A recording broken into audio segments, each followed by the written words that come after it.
The alarm on Kepler station started screaming at 4 in the morning, and I knew before I even opened my eyes that this was not a drill. My name is Daniel Ashford, and on that morning, I was the ranking officer of a program most of the galaxy did not know existed. I threw on my jacket, ran down the corridor, and slid into my seat in the command room, just as the main screen lit up with 211 enemy warships translating into our system. They called themselves the Varathi Council, and for 60 years they had studied us the way a person studies an insect. Harmless, small, not worth a second look. Their reports on humanity used words like primitive, and fractious, and defenseless. I had read those reports myself, smuggled out by contacts who thought we deserved to know what was being said about us behind closed doors. I never argued with those words. I let them stand. That was exactly the plan. Laura Whitfield, my second in command, appeared beside me with a datapad in her hand, and her face pale under the red emergency lighting. 211 ships, she said. Full pacification armada. They are not here to talk. No, I said. They are here to take. The enemy flagship broadcast its message a few minutes later, translated into perfect flat English, by a voice that sounded like it had never once doubted itself. Stand down. Submit your coordinates. Resistance is not expected and will not be tolerated. I remember staring at that message for a long moment before I turned to my crew. Let them believe that, I said.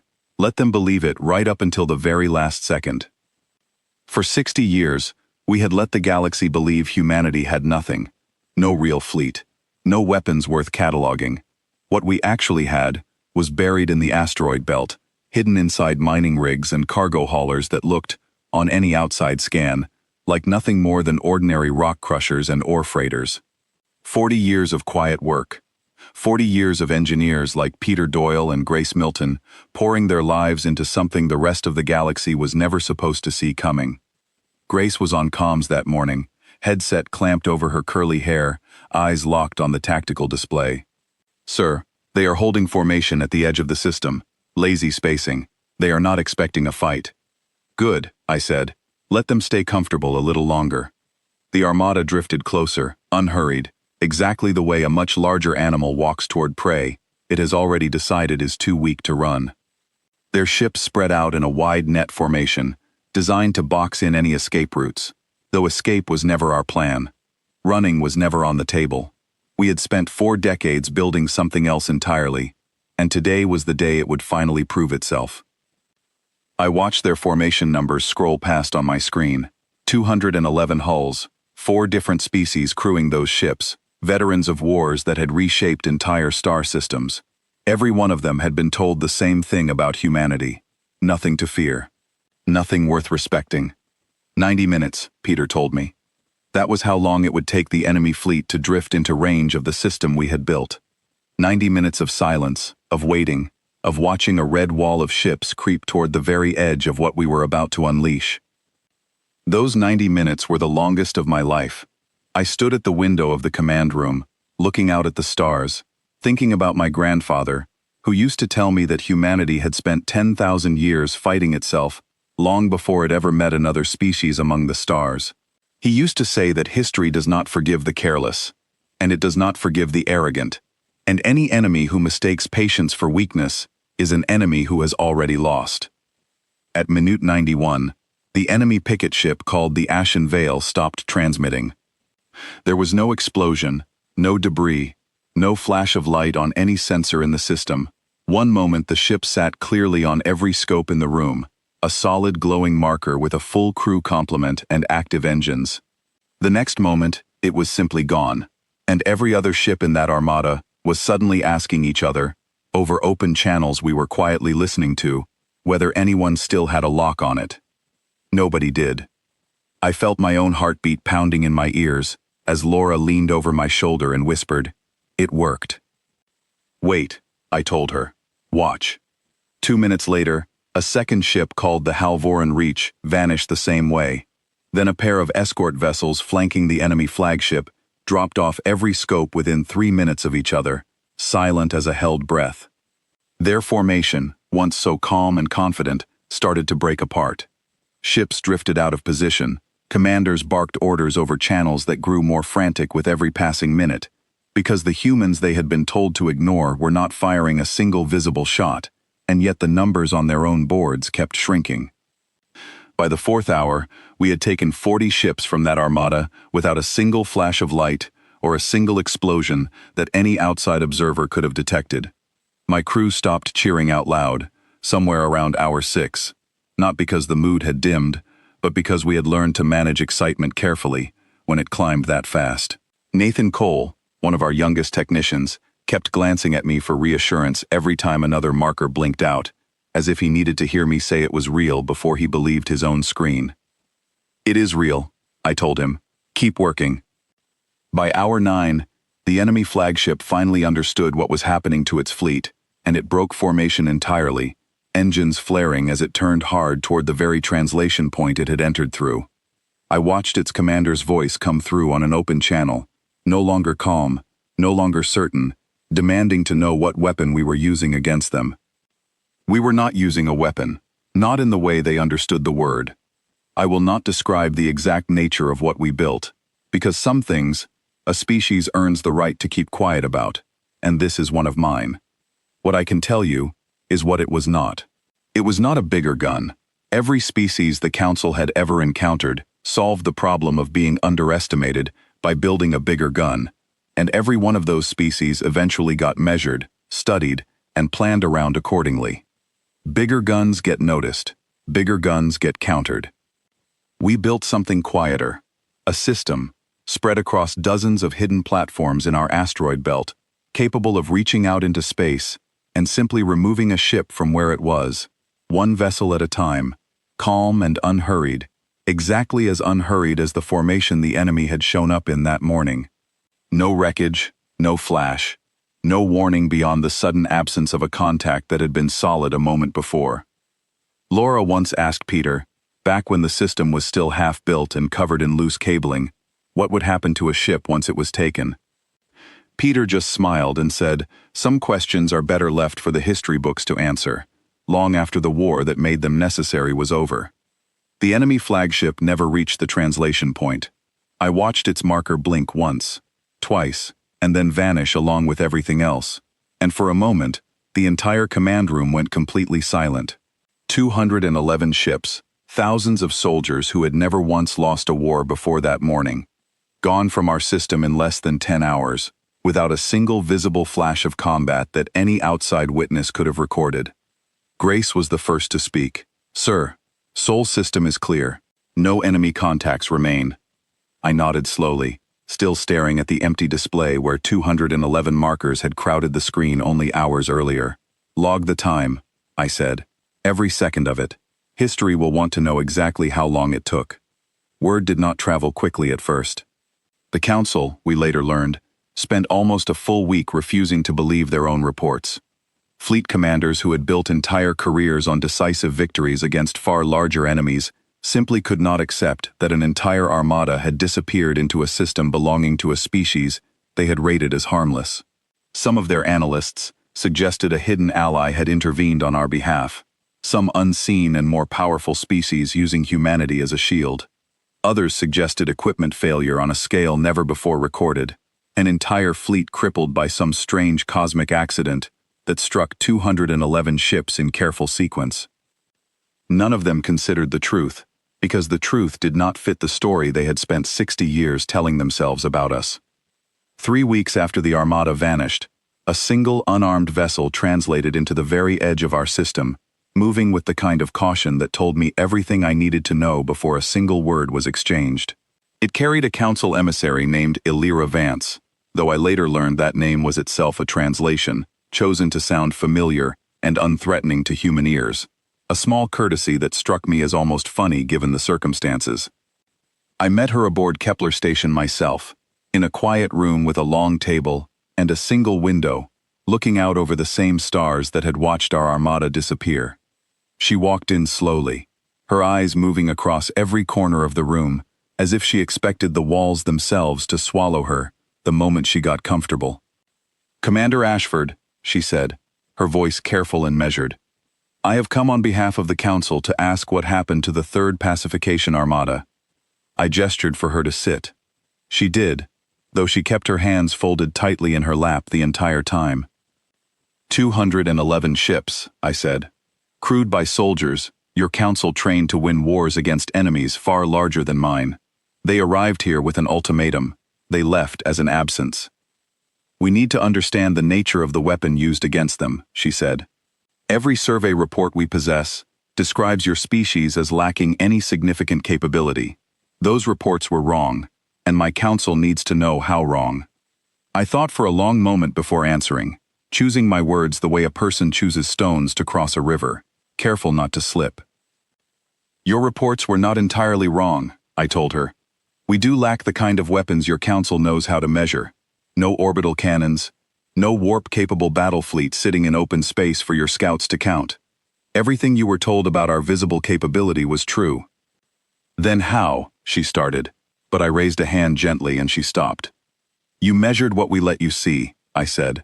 For 60 years, every survey drone that passed through this system saw exactly what we wanted it to see. A species still fighting among itself. A species with old wars and older grudges, and no unity worth mentioning. All of that was true too, once. But somewhere in the middle of those wars, long before your council ever noticed us, humanity learned something that none of your reports ever bothered to record. What is that? She asked quietly. We learned patience, I said. We learned to build things quietly, in places no one thought to look, and to wait for exactly the moment they would matter most. Your council filed us as defenseless because we let you. We wanted you to. A species that believes its enemy is weak makes careless choices, and careless choices are the only opening a smaller power ever truly needs. Elira sat with that for a long moment, her fingers tightening slightly around each other. 211 ships is not a small victory, she said. It is not the kind of thing a council can simply overlook. I never expected you to overlook it, I told her. I expect you to remember it. Every species your council has ever encountered eventually gets measured and planned around, according to the weapons it shows the galaxy. We showed you nothing for 60 years, and then we showed you exactly once what happens when you finally push us into a corner. I would think very carefully before deciding to test that a second time. She did not answer right away. Instead, she looked past me, out the window, at the same quiet stars that had watched her fleet disappear 3 weeks earlier. My council will want proof, she said eventually. Evidence of what was used against our ships. Something we can study, something we can plan around, the way we plan around every other threat we have ever faced. I almost smiled at that, though I kept my expression steady. There is no wreckage for you to study, I said. No debris field, no captured technology sitting in an asteroid somewhere, waiting for your engineers to reverse it. That was the entire point. We did not want to give you anything to measure us by, because a species that cannot be measured is a species that cannot be planned against. That is not an answer that will satisfy my council, she said.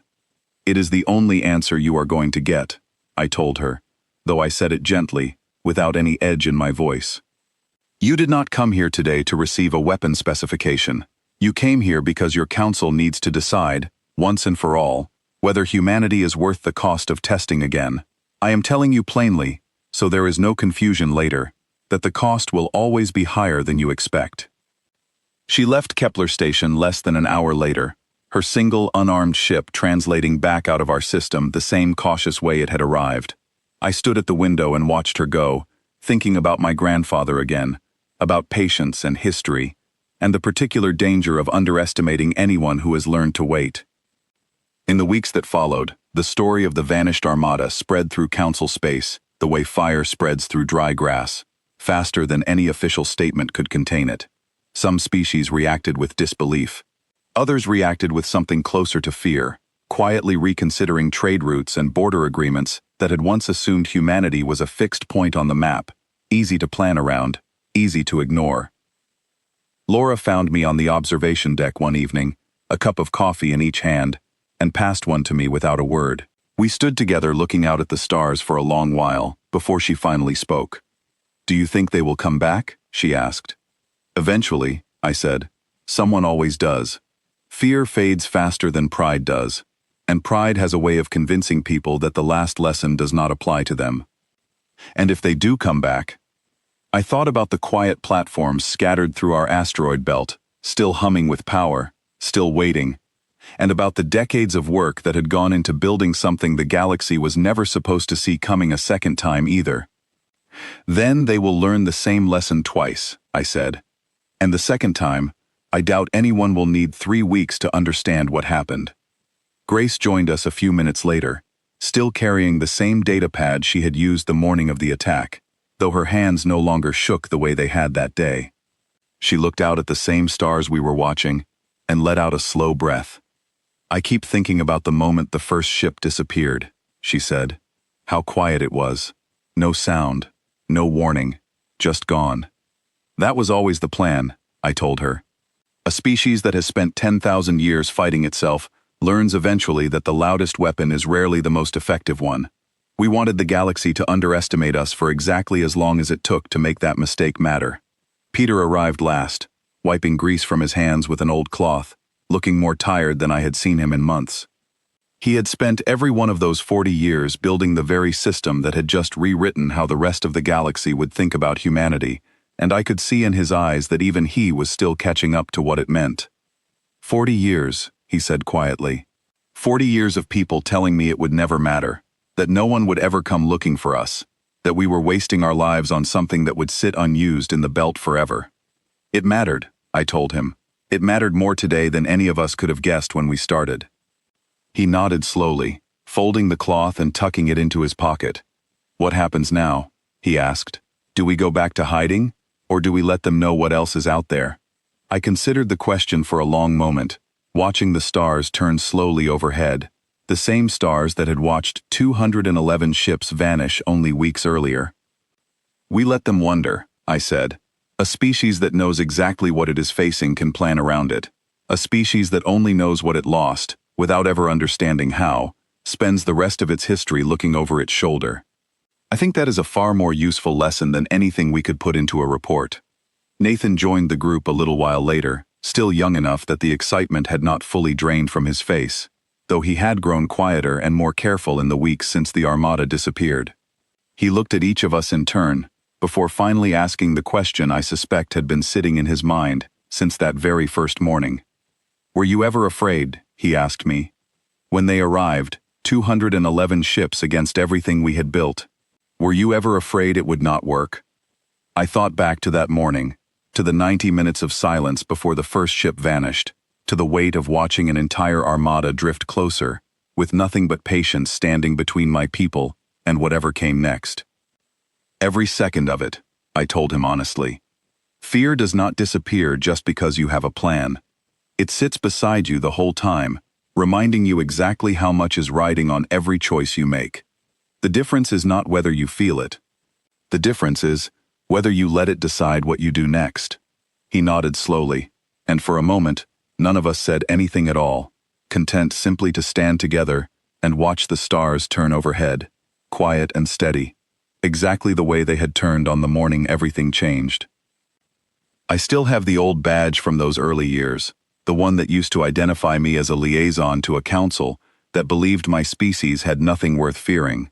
I keep it in a drawer in my quarters, and every now and then, I take it out and read the old title printed across the front, faded now, but still legible if you look closely enough. I do not keep it out of bitterness. I keep it because it reminds me of exactly how far patience can carry a species that understands the true cost of being underestimated, and how quickly an entire galaxy can be forced to rewrite everything it thought it knew, the moment that patience finally runs out. The stars over Kepler Station have not changed since that morning. They still turn the same slow, steady path across the sky, indifferent to armadas and emissaries and quiet asteroid platforms humming with power. But somewhere out among those stars, across 100 different systems belonging to 100 different species, the word defenseless no longer gets used quite so easily when anyone speaks of us.